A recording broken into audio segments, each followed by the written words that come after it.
Hello, students. I'm your science expert, and today we are going to take up a topic from class 9th science. So let's see what the topic is.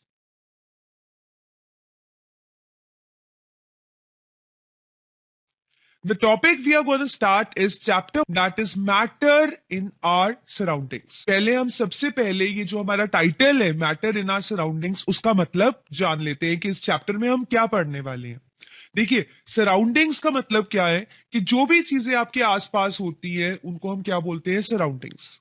उसमें कोई भी चीज हो सकती है, आप जिस भी जगह पे हो, जो भी चीजें आपको सराउंड कर रही हैं। सपोज ये फिगर आप देख रहे हो, सपोज अगर हम मान लें कि यहाँ पे एक मैन खड़ा है, तो मैन के आसपास ये जो भी कुछ है ये मैन की क्या है, सराउंडिंग्स। अब आप देखिए क्या कुछ है, वाटर बॉडीज दिख रही हैं आपको, ग्रीनरी दिख रही है आपको, बिल्डिंग्स दिख रही है आपको, ट्रैफिक दिख रहा है आपको, एयर दिख रही है आपको, क्लाउड्स दिख रहे हैं, या आप ऑन होल कह सकते हो कि एटमोस्फेयर दिख रहा है।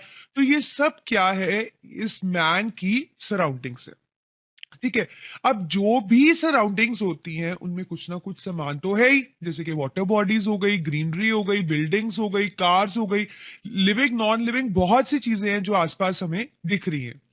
तो उसमें से हम ये कहते हैं कि जो कोई भी चीज जिसको रखने पे वो कुछ स्पेस ऑक्यूपाई करे और उसका कुछ मास हो, उसको हम क्या बुलाते हैं, मैटर। तो कोई भी चीज जो हमारे आसपास है जो कि कुछ स्पेस को ऑक्यूपाई करे और उसका कुछ मास हो, उसको हम क्या बुलाते हैं, मैटर। तो इस चैप्टर में हम ये पढ़ने वाले हैं कि जो हमारी सराउंडिंग्स है, हमारे आसपास की जो चीजें हैं, उनमें मैटर क्या है, मतलब मैटर क्या होता है, कैसे क्लासिफाई करते हैं, क्या प्रॉपर्टीज होती है। So we are gonna take up this interesting chapter that is matter in our surroundings. और इस चैप्टर में आप काफी कुछ जान पाएंगे कि आपके सराउंडिंग में जो चीजें हैं उनकी एक्चुअल प्रॉपर्टीज क्या है। वो दिखती कुछ और है और उनका इंटरनल स्ट्रक्चर कुछ और है, उनकी प्रॉपर्टीज कुछ स्पेसिफिक है। So we are gonna learn all these things in this chapter, that is matter in our surroundings. So let's start. Topics to be covered in this chapter are the introduction, classification of matter, activities related to particulate nature of matter, theory of molecular structure of matter, interconversion of states of matter, properties and molecular structure of different states, latent heat, and last, evaporation. So these all topics we'll be taking up in this chapter. तो सबसे पहले हमारा जो chapter का title है, अभी हमने बात करी, that is matter in our surroundings. तो सबसे पहले तो हमें इसी को जानना है कि जो मैटर है ये होता क्या है, व्हाट इज इट एग्जैक्टली। जैसे कि मैंने आपको बताया, मैटर का मतलब है जिसको आप रखो तो वो कुछ स्पेस को ऑक्यूपाई करे और उसका कुछ मास हो। मास मतलब उसका कुछ भार हो, ठीक है, चाहे वो थोड़ा हो थोड़ा ज्यादा हो, that hardly matters, but it should have certain mass.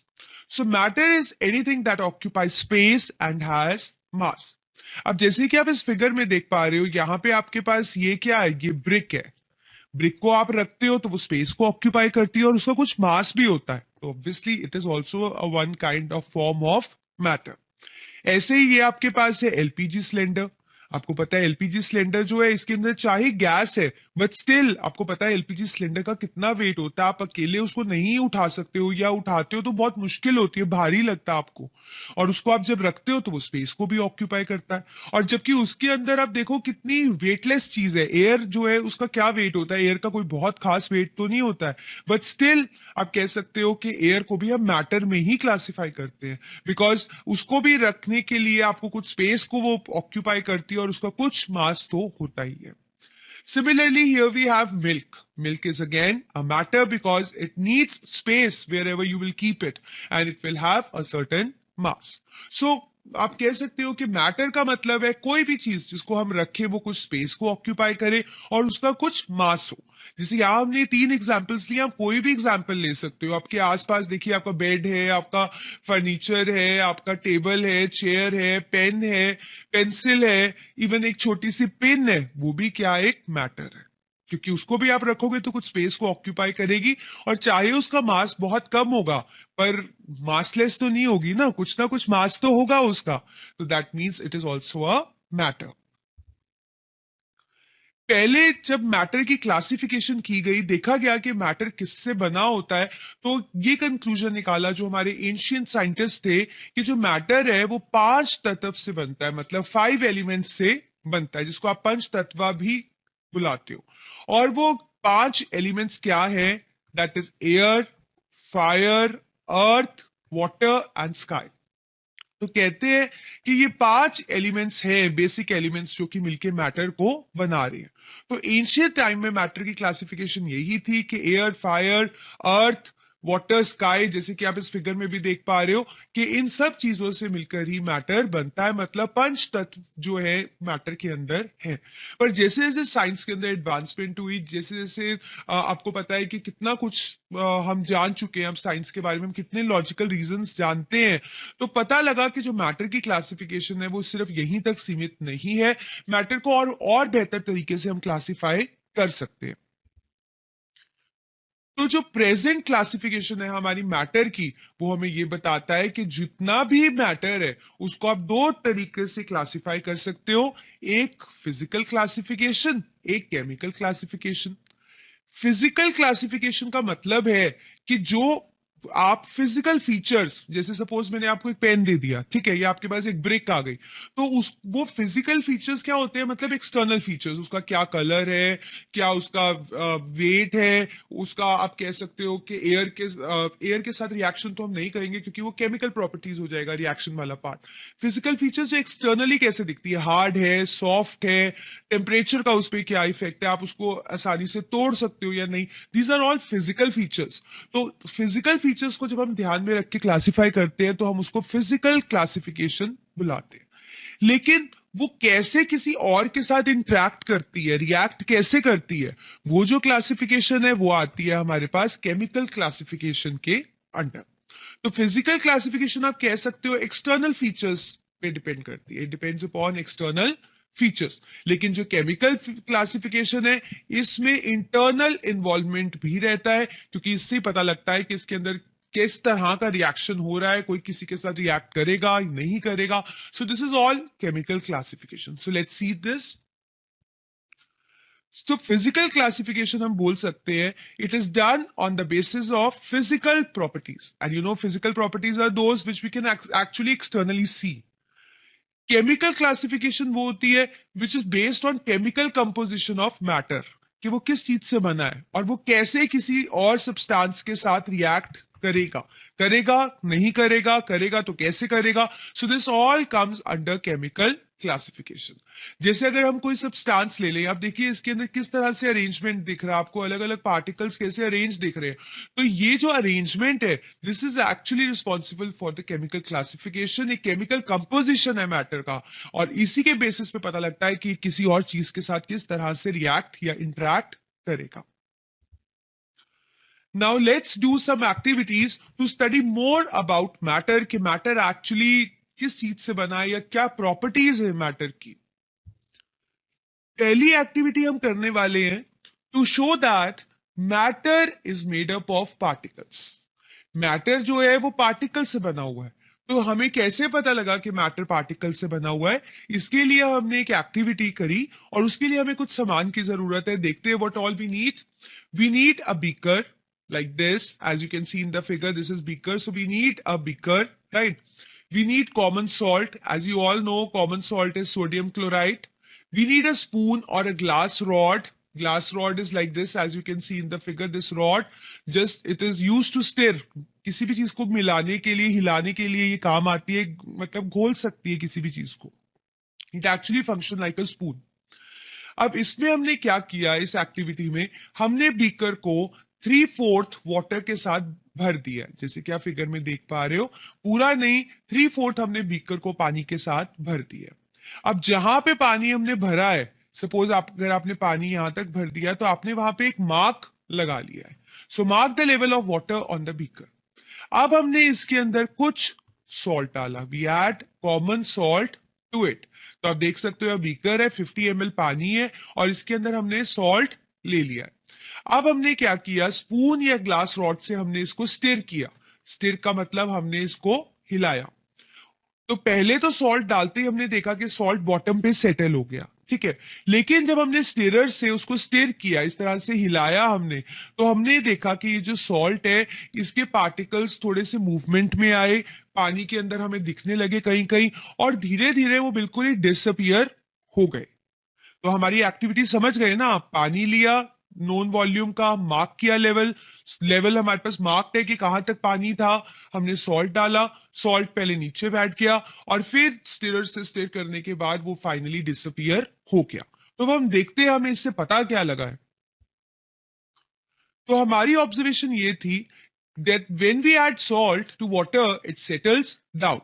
Now we stir it, also on stirring it starts disappearing, और एक ऐसी स्टेज आ गई कि हमें सॉल्ट दिख ही नहीं रहा है पानी के अंदर।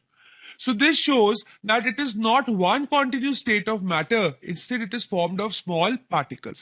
कि पहले particles इकट्ठे बैठे हुए थे, हमें एक state लग रहा था, और स्टिर करने के बाद वो particles अलग अलग कहीं कहीं पे दिखने लगे और वो फाइनली डिसअपियर हो गए। तो ये कोई कॉन्टिन्यूस स्टेट का तो इंडिकेशन नहीं है। दैट मीन्स इसमें जो भी चीज हमने डाली थी वो पार्टिकल्स से बनी हुई थी। और कंक्लूजन हमें क्या इससे निकाला हमने, तो जब हमने इसको स्टेर किया तो जो सॉल्ट पार्टिकल्स थे they get dissolve in water, ठीक है। पर फिर भी पानी का लेवल, जैसे हमने 50 ml मार्क किया तो पानी का लेवल क्या रहा, सेम। तो इससे हमें पता लगता है कि जो सॉल्ट था उसको जब हमने हिलाया तो वो डिसअपियर इसलिए हो गया कि पानी के अंदर कुछ हॉलो स्पेसेस होती है, पानी के अंदर कुछ हॉलो स्पेसेस है, उन हॉलो स्पेसेस को सॉल्ट के मॉलिक्यूल्स ने ऑक्यूपाई कर लिया, इसलिए सॉल्ट डिसॉल्व भी हो गया। लेकिन वाटर लेवल जो कि हमने 50 ml मार्क किया था वो 50 ml ही रहा, क्योंकि जो हॉलो स्पेसेस थी वो ऑक्यूपाई हो गई, और इसलिए जो वॉल्यूम था उसमें कोई चेंज नहीं आया। दूसरी एक्टिविटी है हमारे पास जिसके अंदर हम बात करेंगे कि जो पार्टिकल्स होते हैं मैटर के, they are not stationary, they are always in a state of motion. अब वो मोशन कम ज्यादा हो सकता है but they are all in state of motion. इसके लिए हमने क्या किया, एक्टिविटी के लिए हमने अगरबत्ती ली, मैच स्टिक ली और एक स्टैंड लिया उसको होल्ड करने के लिए। जैसे आप फिगर में देख पा रही हो ये स्टैंड है, ये आपके पास अगरबत्ती है, ठीक है, और मैच स्टिक हमारे पास है। Now take one stick out of the packet और उसको आपने स्टैंड पे रखा, एट कॉर्नर ऑफ रूम आपने उसको लगा दिया और आपने उसको लाइटन भी कर दिया, आपने उसको लाइटन भी कर दिया, आपने उसको जला भी दिया। तो जब हमने रूम के कोने में रखा तो हमें लगा कि पहले तो फ्रेग्रेंस कोने तक सीमित थी, पर धीरे धीरे उसकी जो फ्रेग्रेंस थी अगरबत्ती की वो पूरे की पूरे रूम में फैल गई, ठीक है। तो इसका मतलब हमारा जो रूम था उसमें से बहुत अच्छी खुशबू हमें आने लगी। उसका रीजन ये था कि जो मैटर के पार्टिकल्स थे वो स्टेशनरी नहीं थे, वो मूव कर रहे थे। तभी वो जहां पे ज्यादा थे वहां से वो कहां पे आ गए, जहां पे वो कम थे। जैसे आपने कॉर्नर में रखा तो वहां पार्टिकल्स ज्यादा थे, वहां से वो पार्टिकल्स कहां की तरफ मूव करने लगे, जहां पे वो पार्टिकल्स नहीं थे। तभी धीरे धीरे करके जब पार्टिकल्स सारे रूम में फैल गए तो पूरा रूम जो है उसमें से फ्रेग्रेंस आने लगी, राइट। इस फिनोमिना को हम क्या बुलाते हैं, डिफ्यूजन। इस फिनोमिना को हम क्या बुलाते हैं, this is called as diffusion, ठीक है। तो अब बेसिकली हुआ क्या, जब आपने स्टिक को लाइट किया तो जो हीट एनर्जी थी वो पार्टिकल्स ने पिक कर ली और वो रैपिडली मूव इधर उधर करने लगे, ठीक है। और ये जो पार्टिकल्स है एयर के पार्टिकल्स के साथ मिक्स होकर इधर उधर स्प्रेड हो गए और इन्होंने अपनी फ्रेग्रेंस पूरे रूम के अंदर पूरा अच्छे से स्प्रेड कर दी। तो ये हमें बताता है कि जो पार्टिकल्स है वो रेस्ट पे नहीं है, they are always in state of continuous motion. अब फिनोमिना जो इसके लिए रिस्पॉन्सिबल है, जैसे अगरबत्ती की फ्रेग्रेंस पूरे रूम में फैल गई, ऐसी अगर आपकी मम्मा कुछ अच्छा कुक कर रही होती है तो आप अभी घर आते ही हो, बाहर ही होते हो, तो आपको फ्रेग्रेंस आ जाती है कि आपने पुलाव बनाया है, आपने राजमा बनाए हैं, वॉट एवर यू लाइक। कुछ चीजें होती है जिनकी स्मेल एक करेक्टरिस्टिक, आप कह सकते हो करेक्टराइज स्मेल होती है, तो हम उसे पहचान लेते हैं। तो इसका फिनोमिना जो इस चीज के पीछे है वो क्या है, डिफ्यूजन। डिफ्यूजन का मतलब है किसी भी सब्सटेंस की मूवमेंट कहां से, जहां पे वो ज्यादा है वहां से उस जगह पे जहां पे उसका अमाउंट क्या है, कम। तो diffusion is the movement of substance, any substance, from higher concentration जहां पे वो ज्यादा है टू लोअर कंसंट्रेशन, राइट। तो इसको हम बेसिकली क्या बुलाते हैं, डिफ्यूजन। डिफ्यूजन को हम एक और तरह से भी एक्सप्लेन कर सकते हैं, जैसे फॉर एग्जाम्पल मैं आपसे बोलूं कि मैंने सपोज एक चैम्बर ले लिया है, ठीक है, एक चैम्बर मेरे पास यहाँ है और ये आपस में ऐसे कनेक्टेड है और यहाँ बीच में वॉल्व लगा हुआ है, ये क्लोज्ड है। लेट्स से इसके अंदर कुछ अलग तरह की गैस है, गैस ले लेते हैं, और इसमें कुछ अलग तरह की गैस है, ठीक है। तो जब तक ये अब वॉल्व क्लोज्ड है तो ये वाली गैस इधर ही है, बी टाइप की गैस हम ए बी मान लेते हैं, बी टाइप की गैस एक बीकर में ही है और ए टाइप की गैस एक बीकर में है। लेकिन जैसे ही आप इस वॉल्व को खोलते हो तो क्या होता है, ये सारी गैसेस डिफ्यूज हो जाती है, मतलब इधर वाली गैस के पार्टिकल्स इधर भी मिलते हैं और इधर वाली गैस के पार्टिकल्स इधर भी मिलते हैं, ये मिक्स हो जाती है। तो इंटरमिक्सिंग ऑफ टू सब्सटेंसेस को भी हम डिफ्यूजन, इसको भी आप यहां पे क्या बुलाओगे, डिफ्यूजन। तो डिफ्यूजन को आप कह सकते हो हायर कंसंट्रेशन से लोअर कंसंट्रेशन पे मूवमेंट, ये दो चीजों का आपस में, डिफरेंट चीजों का आपस में इंटरमिक्स होना। नाउ एक्टिविटी टू प्रूव कि जो मैटर के पार्टिकल्स हैं they also attract each other, उनके बीच में एक अट्रैक्टिव फोर्स भी है। तो इस एक्टिविटी के लिए हमने एक आयरन नेल ले लिया, हमने एक रबर बैंड ले लिया और हमने एक लॉग ऑफ वुड ले लिया, ठीक है। अब हम तीनों को ब्रेक करना स्टार्ट करते हैं और जब हम इनको ब्रेक करना चाह रहे हैं हमने इक्वल फोर्स तीनों के ऊपर लगाया। अब हमने देखा कि जो हमने सेम फोर्स लगाया, लेट्स से हमारा फोर्स एफ ई इस पे है, एफ ई रबर बैंड पे, एफ ई आयरन नेल पे, और एक सफिशिएंट इनफ फोर्स है। अब जब ये फोर्स हमने रबर बैंड पे लगाया तो हमने देखा रबर बैंड आसानी से टूट गया, ठीक है। उसके बाद हमने वुड पे लगाया, जोर थोड़ा फोर्स थोड़ा ज्यादा लगाना पड़ा पर वुड को भी हमने तोड़ लिया। ऐसे ही आयरन पे लगाना पड़ा और एट लास्ट इन तीनों में से सबसे ज्यादा फोर्स हमें किसके लिए लगाना पड़ा, आयरन के लिए, आयरन नेल के लिए। तो इसका मतलब है हम जब भी किसी चीज को तोड़ना चाहते हैं, ये तो क्लियर है कि that we need to apply force. अब कितना फोर्स लगाना पड़ेगा वो डिपेंड करता है कि उस सब्सटेंस के पार्टिकल्स में कितना अट्रैक्शन है। जितना ज्यादा अट्रैक्शन होगा उतना फोर्स ज्यादा लगाना पड़ेगा। अब जैसे इन तीनों में से इसमें जो अट्रैक्शन है बैंड के अंदर वो मिनिमम था, वो क्या था, मिनिमम, इसलिए जो फोर्स लगाना पड़ा वो कंपैरेटिवली इन दोनों से बहुत कम था। फिर वुड का नंबर था सेकंड, हमें फोर्स लगाना पड़ा पर उतना नहीं जितना कि रबर बैंड पे, उससे ज्यादा। और सबसे ज्यादा फोर्स हमें किस पे लगाना पड़ा, आयरन नेल पे। तो अब देखिए, अब तीनों ही ये सब्सटेंसेस सॉलिड्स है, कोई भी इनमें से लिक्विड नहीं है, तीनों ही सब्सटेंस क्या है, सॉलिड्स। अब देखिए तीनों सॉलिड है, तीनों में अरेंजमेंट ऑलमोस्ट सेम है, लेकिन जिसके अंदर फोर्स ऑफ अट्रैक्शन पार्टिकल्स के बीच में ज्यादा होगा वहां पे आपको फोर्स ज्यादा लगाना पड़ेगा। तो समझ गए आप कि मैटर जो है वो आपस में अट्रैक्ट करता है, पार्टिकल्स मैटर के आपस में अट्रैक्ट करते हैं, तभी we need to we need to break it, we need to apply certain force, और किसी केस में ज्यादा, किसी केस में कम। So that means they have attraction between them. That is why it is difficult to break them. So the conclusion, हमें पता है कि जो आयरन है उसमें फोर्स ऑफ अट्रैक्शन पार्टिकल्स का मैक्सिमम है, इसलिए जो फोर्स हमें लगाना पड़ेगा उसको ब्रेक करने के लिए, that is also going to be maximum, right.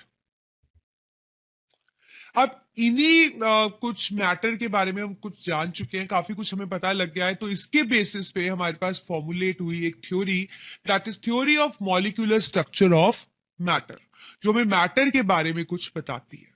पहली चीज ये थ्योरी हमें कहती है कि मैटर जो है वो छोटे छोटे पार्टिकल्स से बना है। हमने एक्टिविटी भी कर ली, तभी हमें पता लगा कि भी जो मैटर है वो पार्टिकल से बना है, और इन पार्टिकल्स को हम क्या बुलाते हैं, मॉलिक्यूल्स। मैटर के स्मॉल पार्टिकल्स को हम क्या बुलाते हैं, मॉलिक्यूल्स, राइट। अब मैटर के ये जो स्मॉल पार्टिकल्स है, मॉलिक्यूल्स है, ये स्टेशनरी नहीं है, they are in state of continuous motion, ये मूव कर रहे हैं यहां से वहां। हो सकता है मोशन बहुत ज्यादा नहीं हो पर मोशन है।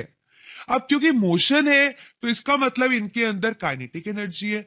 काइनेटिक एनर्जी होती ही क्या है, energy possessed by the body by virtue of its motion. तो ऑब्वियसली मोशन है तो मतलब काइनेटिक एनर्जी भी है, ठीक है, तो ये भी क्लियर हो गया। अब टेम्परेचर अगर बढ़ाते हैं तो हमने देखा जो पार्टिकल्स हैं उनका मूवमेंट और ज्यादा तेज हो जाता है, ये इधर इधर फटाफट मूव करने लगते हैं, इसका मतलब उनकी काइनेटिक एनर्जी बढ़ जाती है। तो kinetic energy increases with increase in temperature, right. अब काइनेटिक एनर्जी सबसे ज्यादा हमें किसमें दिखती है, गैसेस में, और सबसे कम किसमें दिखती है, सॉलिड्स में, क्योंकि गैसेस में मूव करने का स्पेस बहुत है इसलिए काइनेटिक एनर्जी ज्यादा होती है उनमें, और सॉलिड्स में मूव करने का स्पेस उतना नहीं है, पार्टिकल्स पास पास है, इसलिए जो काइनेटिक एनर्जी है वो मिनिमम होती है सॉलिड्स में। अब मॉलिक्यूल्स जो है, जैसे कि अगर आप इस फिगर को देख पा रहे हो, अगर हम कहें ये एक मॉलिक्यूल है, ये एक मॉलिक्यूल है, तो ये बिल्कुल ऐसे तो नहीं कह सकते ना कि आप ये बिल्कुल इस तरह से अरेंज्ड है, इनमें स्पेसेस तो है। ठीक है, तो जो स्पेसेस होती है मॉलिक्यूल्स के बीच में, उनको हम क्या बुलाते हैं? Inter molecular space. इंटर मतलब बीच में, मॉलिक्यूलर मतलब मॉलिक्यूल्स के जो जगह है उसको हमने क्या बुलाया? Space. So the molecules possess certain space between them which is called as intermolecular space. This space is actually different in solids, different in liquid, and different in gas. Like in gas, this space is maximum. बहुत दूर है particles एक दूसरे से, तो intermolecular space क्या है? Maximum. Solid में सबसे ज्यादा पास है, तो इसलिए इसमें इंटरमोलिकुलर स्पेस क्या है? Minimum. Particles are very closely packed, so there is hardly or you can say very little space between particles. तो इंटरमोलिकुलर स्पेस मिनिमम है सॉलिड्स में और मैक्सिमम है गैसेस में. अब ऑब्वियसली अगर मॉलिक्यूल आपस में अरेंज्ड है तो उनके बीच में कुछ फोर्स ऑफ अट्रैक्शन भी होगा जो उनको होल्ड करके रखा हुआ है इकट्ठे, है ना? तो जो फोर्स पार्टिकल्स के बीच में एग्जिस्ट करता है उसको हम क्या बुलाते हैं? Inter molecular force. इंटर का मतलब बीच में, मॉलिक्यूल्स के एक अट्रैक्टिव फोर्स, तो ये बन गया inter molecular force. Inter molecular force. ये जो इंटरमॉलिक्यूलर फोर्स है, जब पार्टिकल्स पास पास होंगे तो ये ज्यादा होगा, अगर पार्टिकल्स दूर दूर होंगे तो ये फोर्स भी कम होगा. हम कह सकते हैं कि जो इंटरमॉलिक्यूलर फोर्स है वो इनवर्सली प्रोपोर्शनल है इंटरमॉलिक्यूलर स्पेस के. जितनी स्पेस ज्यादा उतना फोर्स लेस, जितनी स्पेस कम उतना फोर्स ज्यादा. तो हम कह सकते हैं कि इंटरमॉलिक्यूलर फोर्स डिक्रीज होता है विद इंक्रीज इन स्पेस. जितनी ज्यादा स्पेस होगी उतना फोर्स कम होगा, जितनी कम स्पेस होगी उतना फोर्स ज्यादा होगा. तो आप समझ गए ना कि हमारी मैटर के बारे में, हम जो पार्टिकल्स हैं उनकी क्या कैरेक्टरिस्टिक्स है. राइट तो इनको आप अच्छे से पढ़िए, क्योंकि यही इस चैप्टर का आप कह सकते हो मेन बेस बनाती है ये चीज, कि आपको इंटरमोलिकुलर फोर्स, इंटरमोलिकुलर स्पेस, इन सब चीजों के बारे में पता होना चाहिए. So now before we start with another classification, let us do some terms, क्योंकि इस चैप्टर के अंदर हम इन टर्म्स के बारे में बार बार पढ़ेंगे. तो मैटर तो आप जान चुके हो, anything that occupy space and has मास, उसको आप क्या बुलाते हो? मैटर. जैसे कि ब्रिक हो गया, जैसे एलपीजी सिलेंडर हो गया, वी हैव डिस्कस. ठीक है, अब दूसरा एक टर्म है मटेरियल.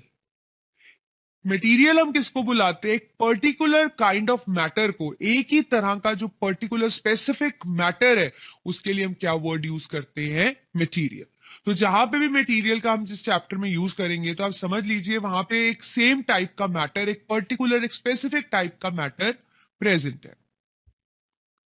अब जो ये मटेरियल्स होते हैं, मटेरियल्स हमने अभी बात करी है, जो स्पेसिफिक टाइप है मैटर का, जिसमें एक पर्टिकुलर टाइप के मैटर को हम मटेरियल बोलते हैं, ये दो तरह के होते हैं. One is homogeneous, other is heterogeneous.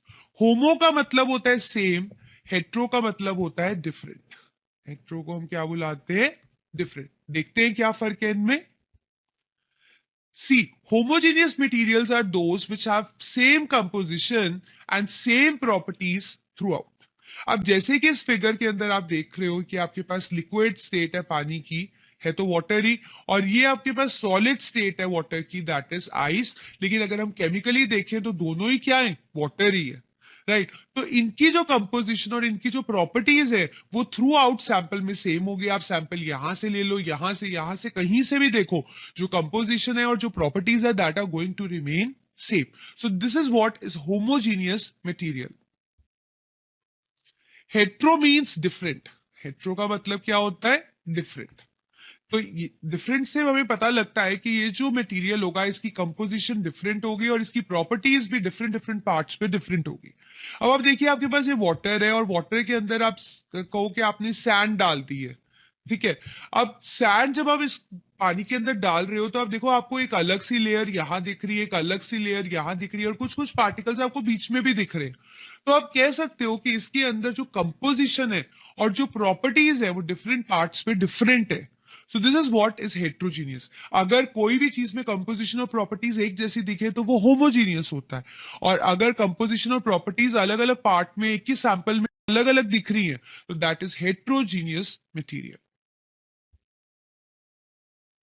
और जहां तक हम मॉलिक्यूल की बात करेंगे, हम पढ़ चुके हैं जो मॉलिक्यूल है that is the small particle of matter. अभी हमने पढ़ा कि जो मैटर है वो छोटे छोटे पार्टिकल से बना है और उसको हम क्या बुलाते हैं, मॉलिक्यूल।